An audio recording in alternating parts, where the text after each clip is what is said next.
welcome back to corporate finance video lecture series. इस video में हम लोग बात करने वाले हैं कॉर्पोरेट ऑब्जेक्टिव्स के बारे में। अब ये कॉर्पोरेट ऑब्जेक्टिव्स होता क्या है? ये सारे ऑब्जेक्टिव्स जो है ऑर्गेनाइजेशन के पॉजिटिविटी के लिए, मॉनेटरी डेवलपमेंट के लिए, उनके एक्सपांशंस के लिए ये ऑब्जेक्टिव्स होते हैं। आइए देखते हैं क्या है। The objective should be to make decisions that maximize the value of the company for its owners। अब ये owners कौन है? ठीक है, वो देखना है। owners हमारे जो इन्वेस्टर्स है, शेयर होल्डर्स है, वो पार्ट ओनर्स हो जाते हैं, जिनका majority of the equity share है या फिर होल्डिंग है, वो ओनर हो जाते हैं, right. So objective should be क्या होना चाहिए? To make decisions. कौन से decisions? Which maximise the value of the company. Company के वैल्यू को मैक्सिमाइज करना। किन के लिए करना? ओनर्स। ओनर्स में इन्वेस्टर्स भी है, जिनका स्टेक सबसे ज्यादा है वो है, और जिसने कंपनी स्टार्ट की है वो भी ओनर है, right. So let's say financial objective of corporate finance is stated as maximisation of share holders wealth. अब ये शेयर होल्डर्स अगेन यहाँ पे क्या हो गया? ओनर्स हो गए। सो फाइनेंशियल ऑब्जेक्टिव हो सकता है corporate finance is stated as maximisation of share holders wealth. अब फाइनेंशियल ऑब्जेक्टिव हमने क्या रखा है? शेयर होल्डर्स के वेल्थ को डेवलप करना, बेसिकली ग्रो करना होता है, राइट। तो हम ये ग्रो कैसे करेंगे? जब हमारे ऑपरेशनल ऑब्जेक्टिव्स अच्छे होंगे, हमारे ऑर्गेनाइजेशन का सेल्स ज़्यादा होगा, अगर हम लोग सर्विस में है या फिर प्रोडक्शन में है, राइट, जिस किसी में भी हो, अर्निंग्स अगर ज़्यादा हो तो हम जाके शेयर होल्डर्स के वेल्थ को मैक्सिमाइज कर सकते हैं by way of giving them dividend, और उनका जो मार्केट शेयर होल्डिंग प्राइस है, राइट, सेकेंडरी मार्केट में जो शेयर्स के प्राइस है वो बढ़ जाते हैं, तो भी शेयर होल्डर्स का वेल्थ बढ़ जाता है। Shareholder receive their wealth through increase in the value of their shares in the form of dividends and capital gains। देखिए, एक तो डिविडेंड मिलेगा उनको। अब ये डिविडेंड क्या है? जो भी प्रॉफिट होता है उनमें से उनको एक पार्ट दिया जाता है एज अ रिटर्न। और कैपिटल गेन क्या है? जो market value of equity share है। समझिए, आपने 100 रुपए का एक शेयर खरीदा, ठीक है, एक शेयर का प्राइस 100 रुपए था जब आपने वो शेयर परचेज किया, ठीक है। उसके बाद एक 6 महीने बाद वो शेयर्स की वैल्यू जो है 150 रुपीज हो गई, यानी आपका जो कैपिटल है 50 रुपए पर शेयर से बढ़ गया, राइट। वो है कैपिटल गेन्स। बट यहाँ पे डिविडेंड जो है कंपनी देती है, और कैपिटल गेन्स जो है कंपनी के काम के वजह से, कंपनी ने, ऑर्गेनाइजेशन ने जो काम किया है उनके वजह से, पॉजिटिव रिपोर्ट्स एंड न्यूज और फाइनेंशियल स्टेटमेंट के वजह से इनको कैपिटल गेन मिलता है। Share holders wealth will be maximized by maximizing the value of dividend and capital gains that shareholders receives over time।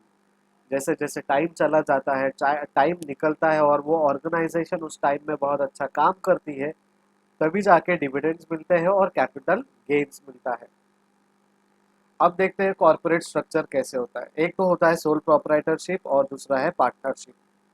अब ये क्या होता है? अनलिमिटेड लाइबिलिटी है, पर्सनल टैक्स ऑन प्रॉफिट है। यहाँ पे सोल प्रोप्राइटर करोगे तो भी आपको जो इनकम है उस पर टैक्स पे करना है। लाइबिलिटीज जो है अनलिमिटेड है, चाहे वो सोल प्रोप्राइटर हो, सॉरी सोल प्रोप्राइटरशिप हो या फिर पार्टनरशिप हो।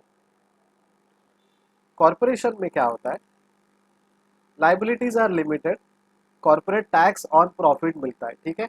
आप जो टैक्स पे करते हो वो कॉर्पोरेट टैक्स पे करते हो, जो प्रॉफिट आता है उसमें। यहाँ पे पर्सनल टैक्स पे करते हो आप, यहाँ पे कॉर्पोरेट टैक्स पे करते हो। तो पर्सनल टैक्स ऑन डिविडेंड यहाँ पे आपको लगता है कॉर्पोरेशन में, ठीक है। तो सोल प्रोप्राइटरशिप जब भी आप करोगे तो आपको ये देखना है कि पर्सनल टैक्स लगेगा, और पार्टनरशिप में भी पर्सनल टैक्स लगेगा। कॉर्पोरेशन का जब आप काम करते हो कॉर्पोरेट में, तो लिमिटेड लाइबिलिटीज होती है आपकी। कॉर्पोरेट टैक्स आपको लगता है प्लस पर्सनल टैक्स लगता है, लेकिन पर्सनल टैक्स जो है वो डिविडेंड पे लगता है, और यहाँ पे पर्सनल टैक्स ऑन प्रॉफिट। ये हमेशा याद रखना, इसमें कंफ्यूजन मत रखना। अब फाइनेंशियल फंक्शन कैसे होता है? एक होता है चीफ फाइनेंशियल ऑफिसर, CFO, ठीक है, वो is equivalent to your chief executive officers, right. जो भी एग्जीक्यूटिव ऑफिसर्स है below your board of directors, वो यहाँ से शुरू होता है। अब यहाँ के इनके नीचे होते हैं ट्रेजरर और कंट्रोलर। ये दोनों लोग क्या करते हैं? ये भाई साहब करते हैं आपके अकाउंट्स को लिखने का काम, कलेक्ट करने का काम।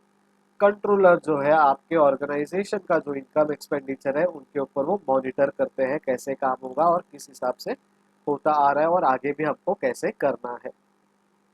Role of the financial manager, financial manager का काम क्या है? पहले तो फाइनेंशियल मार्केट देखना है और फाइनेंशियल मैनेजर क्या करेगा? कैश रेज करेगा इन्वेस्टर से। कहाँ से रेज करेगा? फाइनेंशियल मार्केट से रेज करेगा। अब फाइनेंशियल मार्केट कहाँ से है? इंस्टीट्यूशनल ऑर्गेनाइजेशन से लेंगे, नॉन इंस्टीट्यूशनल ऑर्गेनाइजेशन से लेंगे या इंडिविजुअल से लेंगे। देखिए इन्वेस्टर कोई भी हो सकता है, लेकिन मैनेजर का काम क्या है? फाइनेंशियल मार्केट से उनको कैश रेस करना है, फंडिंग रेस करनी है। Second, cash invested in firm. अब फाइनेंशियल मैनेजर ने पैसे रेस कर दिए, अब वो क्या करेंगे? फर्म के ऑपरेशन में वो इन्वेस्ट करेंगे। फर्म का ऑपरेशन चाहे वो मैन्युफैक्चरिंग में हो या प्रोडक्शन में हो या सर्विस में हो, दैट डजेंट मैटर। लेकिन इनका जो कैश आया है, रेस किया हुआ है, वो कैश हम इन्वेस्ट करेंगे फर्म में।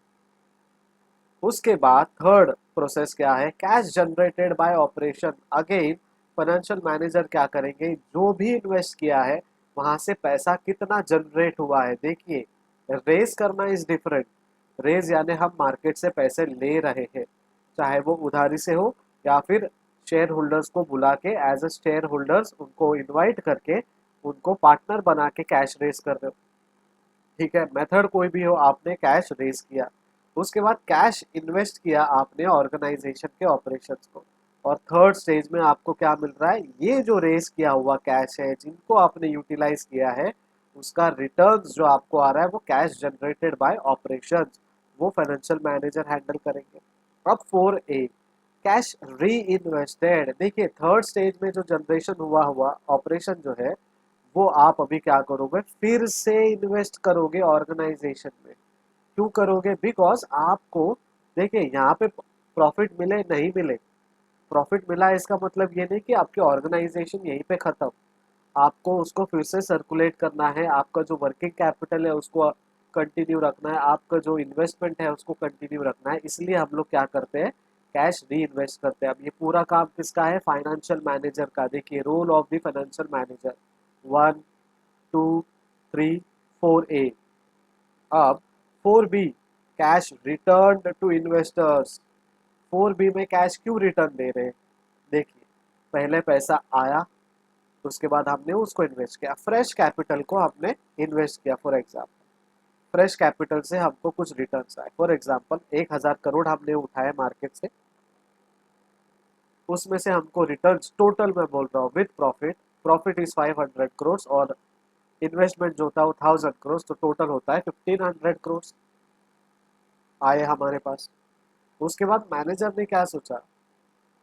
इतने में हमको रिटर्न नहीं करना, हम क्या करेंगे? ये 1500 करोड़ जो है वो फिर से इन्वेस्ट करेंगे।